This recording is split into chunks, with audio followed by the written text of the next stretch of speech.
They said I was too broke to travel. I took a first-class flight past their economy seats. When people talk about poverty, they usually mean numbers.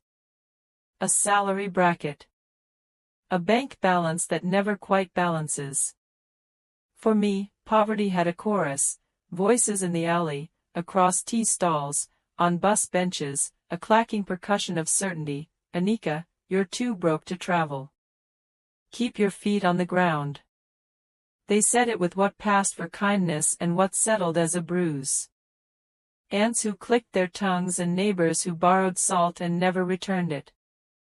A cousin who posted quotes about manifesting abundance while sending me job links so I could be realistic. Even my best friend from school, Neela, said it once under her breath, as if the words might grow thorns if spoken too loudly. You, abroad? You can't even afford the luxury popcorn at Star Cine. I did not reply. I stirred sugar into my tea until the spoon struck the glass like a tiny bell. To be fair, the math agreed with them. The ceiling fan rattled above our one-room home in Jatrabari, and the oil in the pan spat like an argument. My mother stitched sleeves by the window, and my father adjusted the spokes of a bicycle wheel with his patient fingers. There were weeks our dinner was rice and patience. But I had a map crumpled at the back of my closet, a road atlas smudged with turmeric and suntan lotion I'd never used. At night, I unfolded it in the circle of my phone's flashlight and pointed my finger at Lisbon or Kyoto or Nairobi and whispered the names like spells.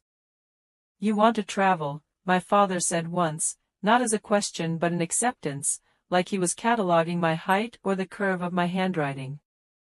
He was polishing a screwdriver then, hand-turning a rag around the handle. Then you'll have to build a door into the sky. How do you build a door into nothing? He grinned. You find the hinge first. The hinge came, of all places, from the internet. I had been freelancing subtitles for a tiny streaming platform that specialized in indie films from South Asia. They paid poorly but they paid in dollars, which, converted, felt like a tiny miracle. On nights the lights flickered out and the generator sputtered, I worked with earbuds in, translating whispered lines into clean text, guiding mouths into meaning. At the same time, I learned about points and miles like one learns a new alphabet. I devoured blog posts someone in Ohio had written about exploiting an airline's shopping portal. I memorized the overnight schedule of rideshare bonus promotions. I learned to splice opportunity out of inconvenience, delayed ferries, discounted data bundles, a bank's cashback offer bundled with a required seminar I attended via a cracked phone screen while stirring lentils. I built spreadsheets on my borrowed laptop, practicing the delicate algebra of desire and thrift. When a small tech collective in Berlin announced a bursary for women who created community translation tools, I applied and assumed nothing. I attached links to my Git repo with code stitched together at midnight between proofreading and washing plates. I wrote my essay with a stubborn steadiness, explaining how subtitles weren't just text, they were bridges, and I wanted to build those between the languages of estrangement and belonging. I mailed it and pressed my palms together without superstition, a habit, wish and do, both. The acceptance letter came on a Tuesday in March, disguised as another email the size of half a tear. It said my name and the word, congratulations, and offered a stipend that would cover my food and accommodation if I could get myself to Berlin by June. First hinge, my father said, tapping the screen, eyes sparkling as if the letters had powdered sugar on them. My mother touched the side of my face as if to confirm I hadn't changed shape. I still need a visa, I said, already calculating. And a ticket. The word visa turned my mother's mouth into a straight line. Bureaucracy, she knew, had a tone you had to match to get through, too soft and it drowned you, too loud and it blocked the door. We gathered bank statements and invitation letters and letters that vouched for the invitation's legitimacy. I printed my Git repo's contributions like badges of honor. We arranged them in a folder and clutched it like a baby in crowded rooms where numbers sprawled across LED screens and everyone's face was a book of patience. The day I stood outside the embassy, a storm huddled over the city. The guard looked at me, then my documents, and tilted his head. My photo was crooked on the application. I swallowed, adjusted, smiled again. The clerk behind the glass pane spoke fast. I listened faster. They took my fingerprints and left me with the uncomfortable sensation that identity was a thing extracted, not held. I waited. I translated films with ghosts in them. I coded a feature into my subtitling tool that allowed for cultural notes in the margins. This gesture means you're forgiven. This proverb makes fun of cruelty by imitating it. I ignored the alley chorus that had learned a new refrain. Visas were impossible. Girls like me, they said, were the bones of the country, meant to stay inside its body. The visa arrived on a Thursday, a miracle wrapped in an indifferent envelope. Approved, it declared, as though it had always intended to be.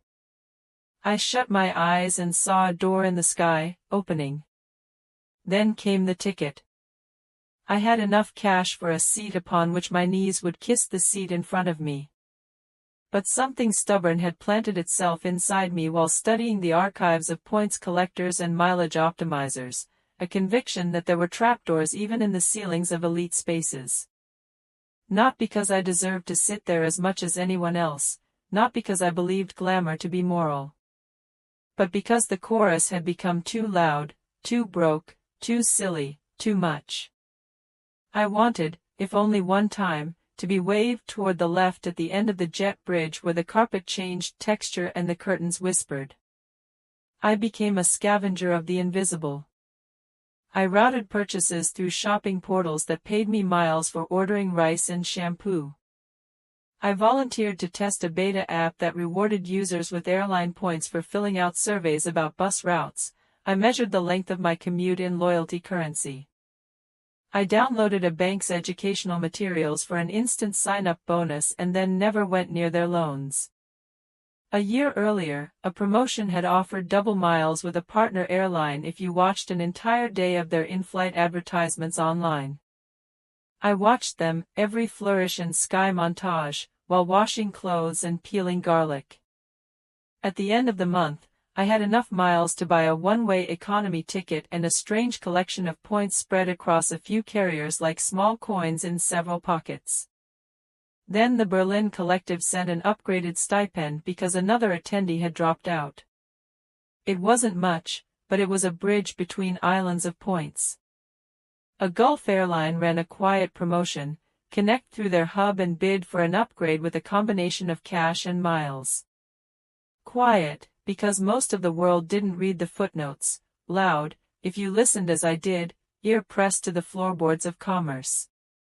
I moved numbers from one account to another, like water between mismatched glasses, until their surfaces aligned. The bid page blinked on my borrowed laptop. I held my breath, entered half my miles and most of my stipend, and pressed send.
When I closed the computer, it felt like placing a wish on a pond and asking the wind not to be cruel. 2 days later, my phone buzzed while I was rolling dough into flat rounds on the steel plate. Congratulations, the subject line said again, as if the universe had learned a single word. The airline's message flowed like a silk ribbon, your bid has been accepted. Enjoy first class. My hands jerked. The flower lifted into the air like a blessing, like the first snow I had not yet seen. I would fly from Dhaka to Doha, then to Berlin. I would turn left at the divide. I told no one but my parents. My mother pinched my cheek and said, "Don't forget who you are even if they bring you food on a silver tray." My father smiled and said, "If they give you hot towels, bring one back so your mother can see what it feels like." I almost laughed, then realized he meant it literally. I hugged him and promised. Word leaked anyway, because it always does. Neela called the night before my flight. "I heard you're going," she said. "Yes." "To Berlin." "Yes." She was quiet. I listened to the fans and the distant sound of traffic. Finally, she said, "Don't let this change you." "I could use a little change," I said, half a joke, half a truth. At the airport, Hazrat Shah Jalal looked like every airport and the only one in the world. People clutched documents to their chests like hearts. A child slept on a suitcase, body draped over the handle like a scarf. Announcements spun in 2 languages, and a man in a dark suit argued gently with a woman in a bright sari about a bag's weight. I watched it all as if it were cinema and I had a minor role. At security, the guard scanned my boarding pass and startled slightly, then smiled. "Congratulations, APU." The lounge, when I entered it, seemed like it had been waiting to exhale. People sipped drinks in chairs that hugged them back. I took a plate the size of 2. The samosas tasted like someone had remembered salt. I ate carefully, cross-legged in my seat, fascinated by the fact that the napkins were thicker than the thin cotton my mother bought in stacks. Boarding was called. The agent at the gate split the line with her hands, economy left, first and business right, and I drifted right as if I had always known the current. The carpet in the jet bridge changed halfway, and it did change texture. I swallowed. And there, at the mouth of the aircraft, were 3 people from the tea stall back home. Of course the world did this. Of course fate is a small town with an excellent sense of humor. They were swooping into their seats, row 47A, B, C, laughing and heaving overarm duffel bags. They saw me, and their faces arranged themselves in identical expressions that said they were searching for a polite way to be astonished. "Anika," one of them hissed, as if I were an apparition that might flee. "Where are you sitting?" "Up there," I said, because my mouth had decided to be unhelpful. Their eyes lifted to the curtain, first class, business class, the front where movies were made of real life. "You got rich?" another one asked, eyes trying to measure my sandals and my backpack against a ledger she kept in her mind. "Not rich," I said, and then because it was important, because the chorus needed new lyrics, I added, "I learned the rules." And I found a door. I walked forward. As I passed them, I felt their curiosity trail like a kite string. Row 7 watched. Row 3 pretended not to. The cabin at the front was arrangeable and arranged, an odd mixture of minimalism and plush. A flight attendant with a bun as smooth as a lake curved toward me. Her name tag said Maya. "Good evening, Ms. Rahman," she said, and I almost looked around to see where my mother was. "Welcome. May I show you to your seat?" She led me to 1A. The seat looked like a little room, a bay window built inside a machine. There was a sliding door that whispered across its track when I touched it. Maya lifted her hand elegantly toward a tiny closet inside, as if we were performing a duet in a dance I had stumbled into mid-scene. "You can hang your jacket here." "I don't have one," I whispered, laughing. I'll hang my backpack's hopes. She laughed too, a kind sound that did not cling to condescension the way these spaces sometimes did. Can I offer you something to drink? We have lemon mint, fresh squeezed. Yes, please, I said, avoiding the champagne I'd seen in movies as if it were an accusation. The lemon mint tasted like a well-meaning grandmother telling you to sit down and rest while she fanned you with a newspaper. I took a photo of the menu and sent it to my mother with the caption, "Food selection bigger than our rooftop." When boarding completed, the aircraft shivered into motion. The safety video played. I experimented with the controls and watched my seat become a chaise and then a small bed and then, briefly, an approximation of a therapist's couch. The plane tilted. Dhaka's lights fell away like coins in a fountain. I touched my throat and found it empty of the lump I had expected there. Maya brought dinner on a table that folded like origami revealed in slow motion. A bowl of soup that tasted like stars had been melted into cream. Bread that apologized for every past bread. I ate slowly because I wanted time to expand like elastic and never snap back. Across the aisle, a woman in her 40s smiled over her book. She had hair cut into a precise shape and a nose ring like the dot of an exclamation. "First time?" she asked. "In general," I said, and we both laughed. "I'm Elena," she said. "I teach urban design in Barcelona." "You?" "Anika. I'm a subtitler. And a coder, I guess. Berlin, for a project." She sat up, book face down like a sleeping pet. "Subtitler. That is beautiful. The humility of it. Translation as a kind of architecture, making passageways between meanings. People don't usually say architecture when we talk about what I do," I said, pleasantly startled. "They should," she said. Without subtitles, entire rooms in the house of film remain dark. We talked until the lights dimmed to a velvet twilight. She told me about plazas designed for children, intersections that prevented loneliness. I told her about the problem of jokes, how humor often refuses to leave home. She laughed at my term, homebody jokes, and promised she'd borrow it with credit.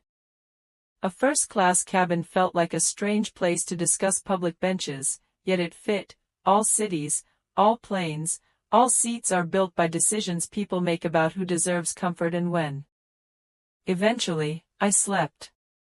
I didn't know I could sleep like that, my bones in a soft agreement with gravity, a small closet around me making a room within the sky. I woke to the sun turning the cabin into a warm secret. We descended into Doha, a place made of sand and ambition. There was a lounge bigger than any station and quieter than dawn. I showered, almost sobbing at the sight of a towel you could wrap around 2 lives. In the mirror, I stared at my face and wondered if it had changed. It had not. I texted my father, they gave me a hot towel. "We'll smuggle." "Proud," he replied, and a heart that did not require translation. On the second leg, boarding was again a pageant. And fate, thematic as a playwright, had cast my acquaintances from the tea stall on the very same connection. I saw them in the waiting area, and they saw me. Their faces ran through a catalogue of expressions and settled on a grin that, on anyone else, might have been an apology. One of them raised 2 thumbs up and shouted, "First class." People turned.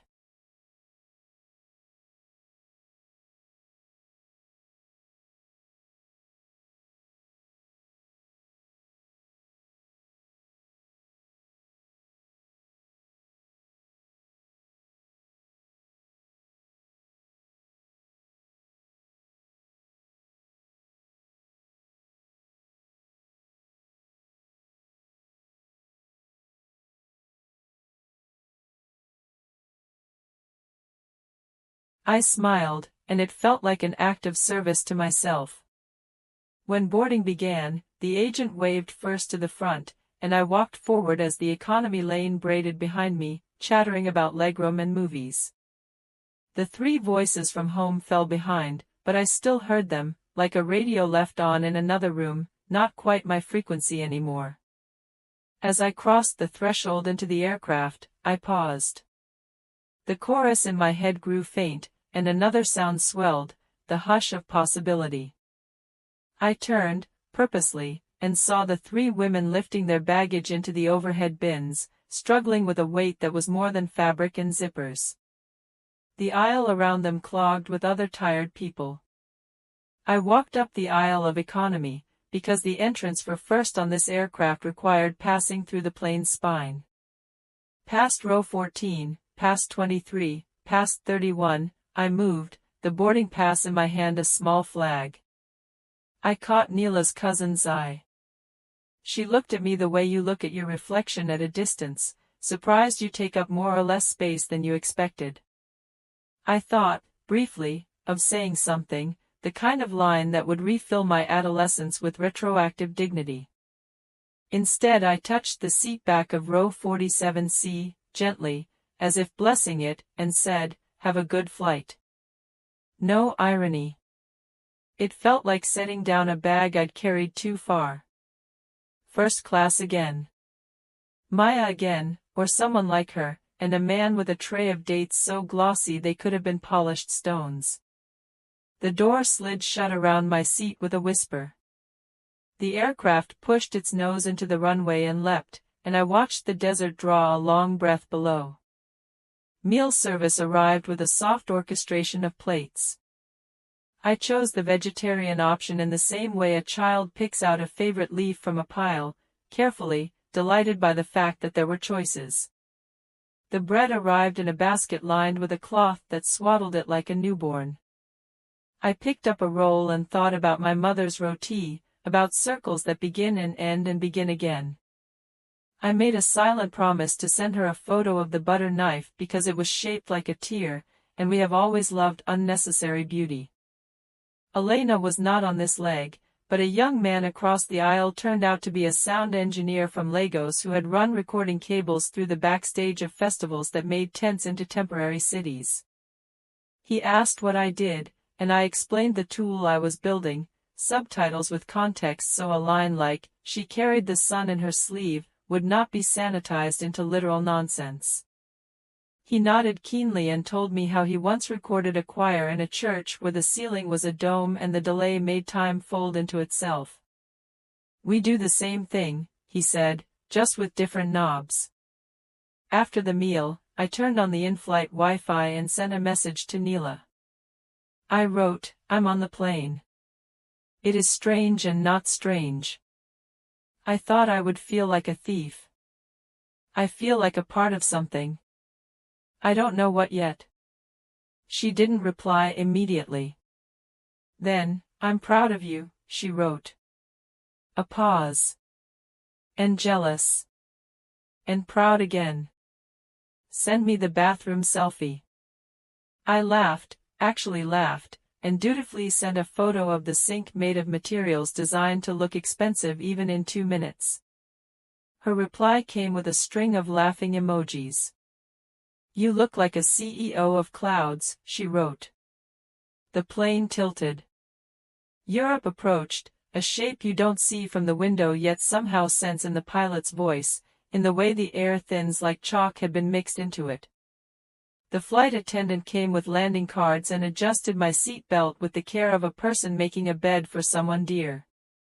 I tucked my half-stolen hot towel into my bag and felt like a child who'd pocketed a shell from a foreign shore.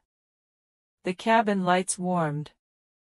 The world below turned into a patchwork of greens I had only seen in movies with subtitles I might have written. At Tegel, no, Tegel was closed now, the newer airport received us like a quiet cathedral. Signs in a language my mouth had not practiced enough. I followed arrows and people who looked certain. The air smelled like the inside of a new notebook. My passport, my visa, my letter, the officials scanned them all and stamped ink down with a sound like the end of a sentence. I stepped into Germany as if stepping into my own longer shadow. There are trip reports that list the wines and the thread counts. This story is not that. First class was a miracle, but it was a decorative one. The real miracle was simply this: the door had opened, and I had passed through it without disowning the girl I had been on the other side. The chorus from the alley had not disappeared. It had been replaced by another chorus, inside me this time, the voices of people I had met along the way, Elena's careful compliments, the sound engineer's different knobs, my mother's "Don't forget who you are," my father's missing hot towel. Berlin was a series of unfamiliar kindnesses. I met women from Mumbai, Manila, Mogadishu, each of us with a folder of documents and a private list of people who had assumed we would never stand where we were standing. We worked in a borrowed office space with windows that forgot to be shy. We fixed bugs and ate bread that offended me with its price and delighted me with its crust. At night, I walked along the river and listened to a language I had not yet made my own, using headphones to put film dialogue into my ears and subtitles onto my eyes. The city made me braver in small ways. I asked a stranger for directions. I sent an invoice with a number I would have been embarrassed to ask for a year earlier. I learned the bus app's quirks the way you learn a friend's. I didn't waste the first-class story on Instagram, but it existed between me and the people who had been there to hear the chorus. When I returned to Dhaka, economy, knees apologizing to my knees, I brought my mother the pressed hot towel, wrapped in plastic as if it were a relic. She held it up like a banner and then patted my face with it, laughing. My father asked me about the hinge, and I told him, it was made of many tiny parts, points and portals, letters and luck, favors and the shape of a risk. What will you do next? He asked, as if there were a next, as if journeys pressed up behind each other like eager children. I thought about the people on the plane, the sleeves of meaning I had wanted to sew into film. I want to teach girls to build subtitles, I said. And doors. So I started a small group on Saturdays. We met at the community center where the paint peeled like old wallpaper, and I brought my borrowed laptop and a box of tea sweet enough to energize small planets. I showed them how one line becomes two if a laugh interrupts, how you break a sentence not just by words but by breath. I taught them how to set up accounts on platforms that paid, how to use shopping portals and how to read the fine print that hides currency like a magician hides coins. I taught them to think of rooms and doors while staring at pixels. Can we travel? One of them asked, as bold as a bell. You can, I said. Not because anyone grants you permission, but because you will build the hinges. Sometimes I ran into the women from row 47 at the market. Once, one of them tapped my shoulder. I told my daughter about you, she said. I told her, that girl from our street sat where they bring you silver spoons. They bring the spoons either way, I said, smiling, but they call you by your name in the front. She looked at me, eyes squinting into the sun. You were kind on the plane, she said finally.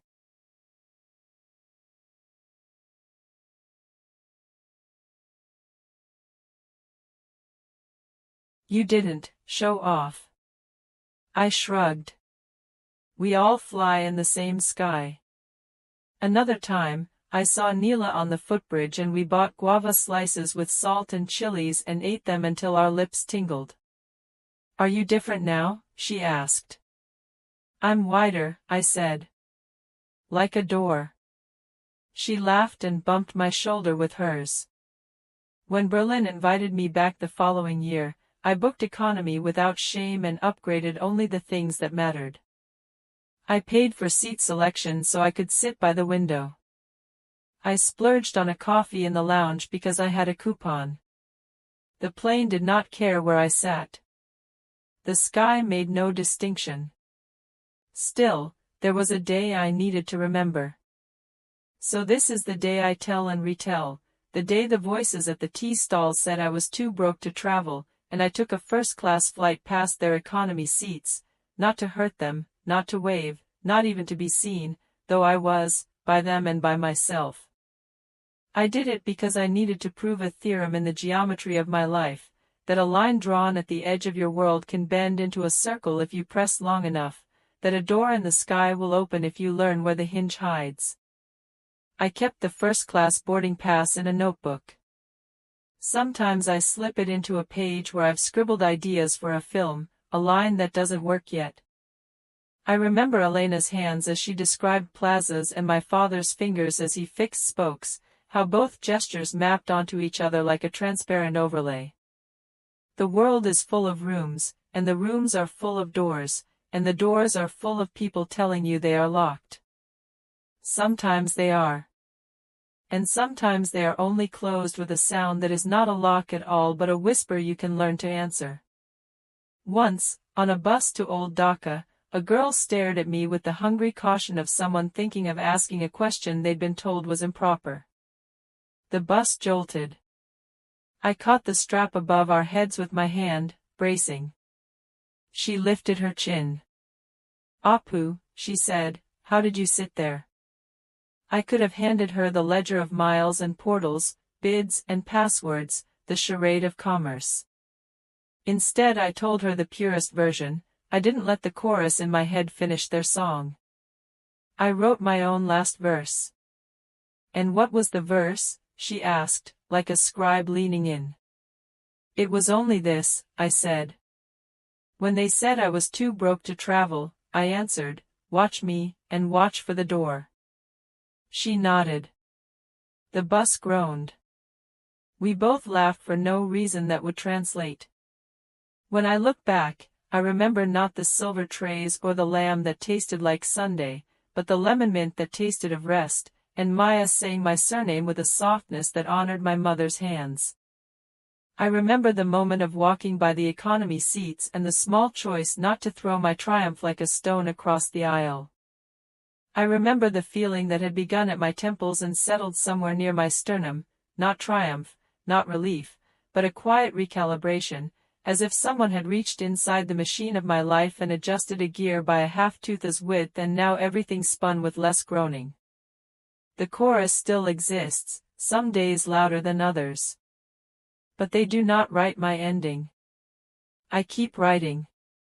I add translations to films that need them, and I add hinges to Saturdays where little girls brandish their first dollars with the delighted horror of someone who has just become visible to herself. I take trains and buses and sometimes planes, and I once again pass people who remind me of the voices back home, and I am gentle with them in the way I wish they had learned to be with me. At night, I unfold the old map, now repaired with tape so many times it looks like a quilt. My finger no longer schemes, it lingers. Lisbon, Kyoto, Nairobi. A plaza in Barcelona where children laugh around a fountain. A cathedral in Berlin I have already seen and yet want to see again, because nothing is seen once. I do not whisper the names like spells anymore. I speak them like neighbors. When my mother asks why I keep the towel wrapped in plastic, I tell her the truth, because I am not done remembering who we were as a country, and you need customs paperwork when you leave it, not as a proof of ownership but as a visible token that says, we moved. We didn't have to, but we did. I know there will be days when the doors stay shut and days when they open onto strange rooms where light falls in a different direction and every object casts a new shadow. On those days, I will write another verse. If the chorus gets loud, I'll climb above it, into the quiet cabin, pull the sliding door half shut, lay the seat down, and breathe until gravity looks less like an enemy and more like a suggestion. I will build another hinge.